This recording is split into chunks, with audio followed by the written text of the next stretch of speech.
আগামী 10 August SSC ও সমমান পরীক্ষার ফল প্রকাশ হবে। প্রথমে 20 জুলাই ফল প্রকাশের কথা থাকলেও শিক্ষা বোর্ডের প্রস্তুতি শেষ না হওয়ায় তা পিছিয়ে দেওয়া হয়। এ পরীক্ষায় উত্তীর্ণ শিক্ষার্থীরা চলতি শিক্ষাবর্ষে একাদশ শ্রেণীতে ভর্তি হবে। আসন্ন শিক্ষাবর্ষে উচ্চ মাধ্যমিক স্তরের একাদশ শ্রেণীতে এসএসসি ও সমমানের ফলের ভিত্তিতে শিক্ষার্থীরা ভর্তি হবেন। অর্থাৎ আগের মতোই কেন্দ্রীয়ভাবে অনলাইনে আবেদন গ্রহণ করা হবে এবং মেধা ও পছন্দক্রমের ভিত্তিতে ভর্তি কার্যক্রম পরিচালিত হবে। আন্তঃশিক্ষা বোর্ড সমন্বয় কমিটির পক্ষ থেকে শিক্ষা মন্ত্রণালয়ের মাধ্যমিক ও উচ্চ মাধ্যমিক শিক্ষা বিভাগে এ বিষয়ে প্রস্তাব পাঠানো হয়েছে। সঠিক প্যাড আর সঠিক তথ্য দিয়ে এসো সামলে নিব এক হয়ে মোনালিসা স্যানিটারি ন্যাপকিন।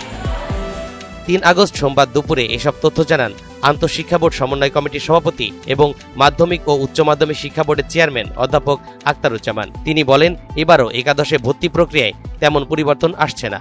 গতবারের মতো ফল বা নম্বরের ভিত্তিতে ভর্তির নিয়ম রেখে আমরা নীতিমালার খসড়া মন্ত্রণালয়ে পাঠিয়েছি। তরিকুল ইসলাম, এনটিভি অনলাইন।